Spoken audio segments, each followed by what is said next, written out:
The plague of locusts.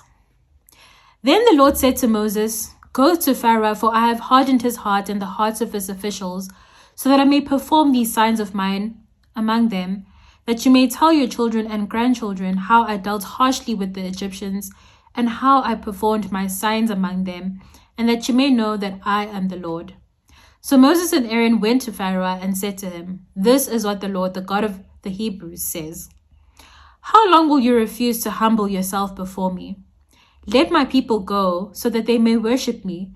If you refuse to let them go, I will bring locusts into your country tomorrow. They will cover the face of the ground so that it cannot be seen.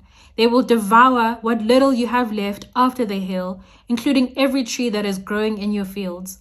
They will fill your houses and those of all your officials and all the Egyptians, something neither your parents nor your ancestors have ever seen from the day they settled in this land till now." Then Moses turned and left Pharaoh. Pharaoh's officials said to him, "How long will this man be a snare to us? Let the people go so that they may worship the Lord their God. Do you not realize that Egypt is ruined?" Then Moses and Aaron were brought back to Pharaoh. "Go worship the Lord your God," he said, "but tell me who will be going." Moses answered, "We will go with our young and our old, with our sons and our daughters, and with our flocks and herds, because we are to celebrate a festival to the Lord." Pharaoh said, "The Lord be with you. If I let you go, along with your women and children, clearly you are bent on evil. No, have only the men go and worship the Lord, since that's what you have been asking for." Then Moses and Aaron were driven out of Pharaoh's presence. And the Lord said to Moses, "Stretch out your hand over Egypt so that locusts swarm over the land and devour everything growing in the fields, everything left by the hail."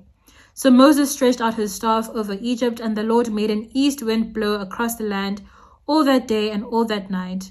By morning, the wind had brought the locusts. They invaded all Egypt and settled down in every area of the country in great numbers. Never before had there been such a plague of locusts, nor will there ever be again. They covered all the ground until it was black. They devoured all that was left after the hail, everything growing in the fields and the fruit on the trees. Nothing green remained on tree or plant in all the land of Egypt.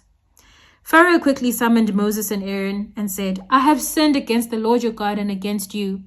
Now forgive my sin once more, and pray to the Lord your God to take this deadly plague away from me." Moses then left Pharaoh and prayed to the Lord. And the Lord changed the wind to a very strong west wind, which caught up the locusts and carried them into the Red Sea. Not a locust was left anywhere in Egypt, but the Lord hardened Pharaoh's heart, and he would not let the Israelites go. The plague of darkness. Then the Lord said to Moses, "Stretch out your hand toward the sky so that darkness spreads over Egypt, darkness that can be felt." So Moses stretched out his hand toward the sky, and total darkness covered all Egypt for 3 days. No one could see anyone else or move about for 3 days, yet all the Israelites had light in the places where they lived. Then Pharaoh summoned Moses and said, "Go worship the Lord, even your women and children may go with you. Only leave your flocks and herds behind." But Moses said, "You must allow us to have sacrifices and burnt offerings to present to the Lord our God. Our livestock too must go with us, not a hoof is to be left behind. We have to use some of them in worshiping the Lord our God, and until we get there, we will not know what we ought to use to worship the Lord." But the Lord hardened Pharaoh's heart, and he was not willing to let them go. Pharaoh said to Moses, "Get out of my sight. Make sure you do not appear before me again. The day you see my face, you will die." "Just as you say," Moses replied, "I will never appear before you again."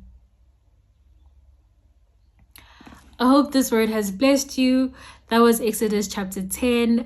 My name is Ngobile, aka Coco, and this is Spiritual Longevity. I will see you tomorrow.